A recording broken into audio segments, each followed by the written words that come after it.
to have nice furniture that stands out, that blends well, the design's good, but also in your market in Kissimmee, it's a big deal in the Disney area to have themed rooms.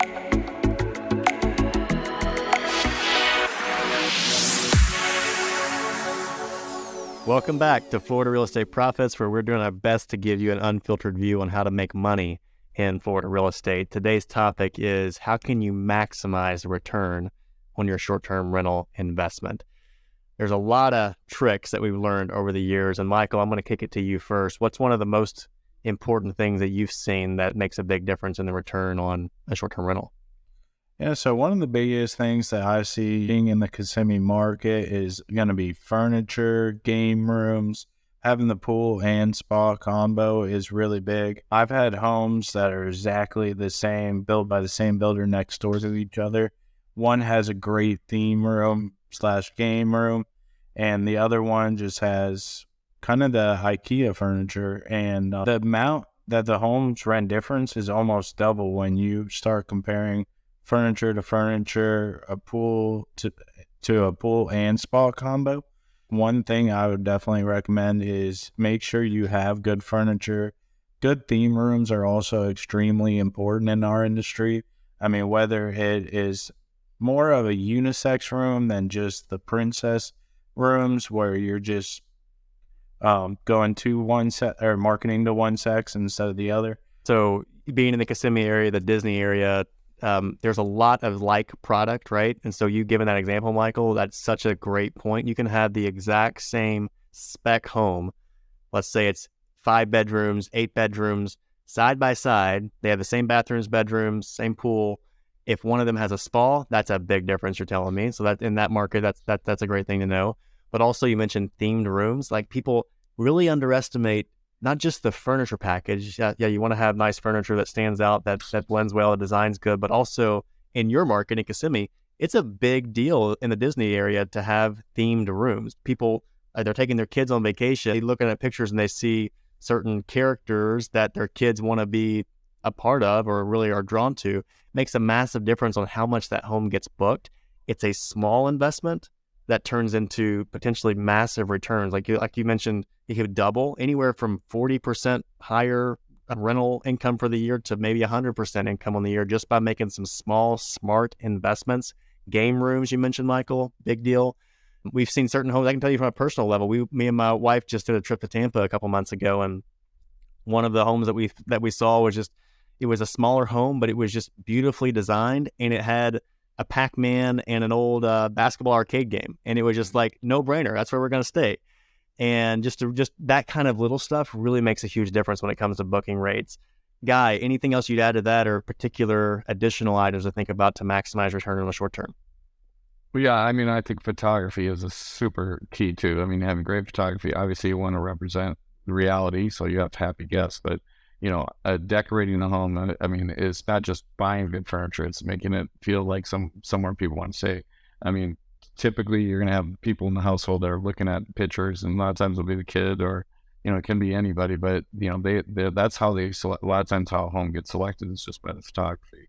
Here down in Southwest Florida, we have a lot of beach and boating. So, and we have our Siesta Key property. So, there it's beach themed. Here it's more boating. And so, a big amenity here with the homes with the canal that have saltwater access. So, I mean, a lot of people, the ones that don't do really well in the winter and season because people don't really care. But then you get the local crowd, the Florida, they want a place where they can, tie the boat up behind the house. And so that's going to increase the summer bookings hugely. And then location is obviously a huge factor, right? And we talked about that earlier. What community you're in, how close you are to amenities. I mean, here in Punta Gorda, we have a great downtown area that draws tons of people. So we have, 70 privately owned restaurants, and, so that becomes amenity to the house. So we have a lot of properties that are 30 minutes away from Punta Gorda. We have properties that are 5 minutes away. Big difference, right? If you want to go out and have enjoy your meals, have some entertainment venues, then in this market, you're going to want to be close to those amenities. So those are huge things you can do to, increase it. So again, like it's the same story. It's also the decoration and the additions onto the home. It's also how much you pay for the home. People come in wanting to get the lowest price home. And in the 30 years I've been in this business, typically if you're willing to spend a little bit more, exponential how much more money you'll make on the rental. So that's another thing. Don't be cheap. Smart. What's attractive to you is just use basic logic. And I would also say, talk to a property manager that really knows the business. There's a lot of people that do this as a side business here in Charlotte County. We have a lot of our competitors are just booking the house for the entire season, and then they're done. And they don't have the relationships with Marriott and Air Canada and things like we do to get the year-round bookings. So now, if you have a brokerage, they don't know what's going to draw guests to the home. They don't book it the whole time. So that's a big factor in increasing your revenue is getting an expert to advise you on what to buy if you have buy, and if you bought already, make sure you maximize the appeal to it. I think with the new society post-COVID, work from home trend, a home office in a bedroom is a great idea, or it doesn't have to be a bedroom. It could be in an open landing area if it's a two-story or wherever. In Orlando, when we're talking game rooms, we typically convert the garages. Down here, we haven't really started doing that yet, but I have a feeling if a couple people do it, they're going to see their bookings go crazy. So Michael, Guy makes a great point about don't be cheap when it comes to the investment. Like there's times where you spend more, but you do it because it's going to give you outsized returns on that spend, and it ends up being a better financial decision. Talk to us a little bit about, hey, there's times where people overspend, and maybe some of the types of things that you've seen people overspend on that don't drive the return and can actually drive frustration when it comes to guest experience.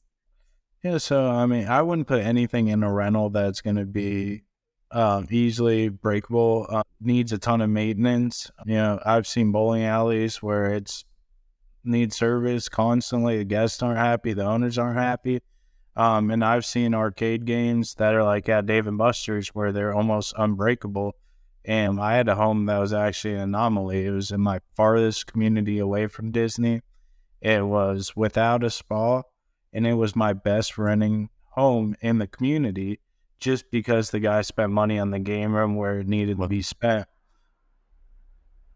That's interesting. But I love that principle of, hey, you can overspend in this space and actually shoot yourself in the foot, because if it's something like, for instance, the bowling alley example, that's not cheap, but it creates actually a negative guest experience when they expect a bowling alley to work, right? And it doesn't because maintenance issues, right? So it's really good, to your point, Guy, to partner with an expert that can advise you on what are the smart investments that give you the highest ROI, that are the most durable, and the least painful when it comes to upkeep and whatnot too.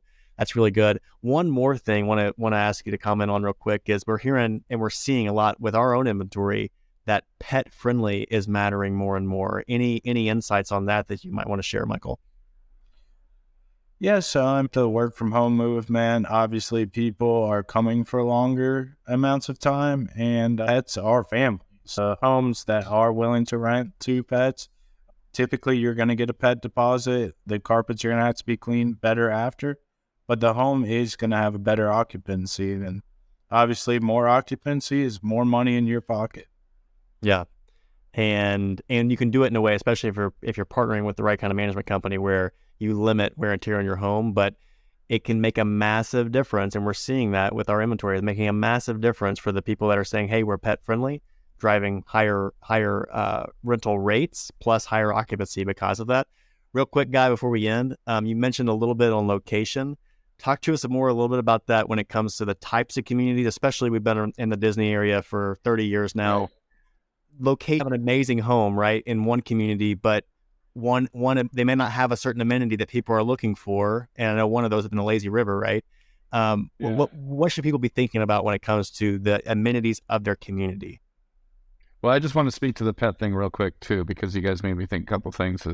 Is typically the guests, we make them pay a non-refundable deposit that covers that additional cleaning, just so people make, and that's the way you should operate that.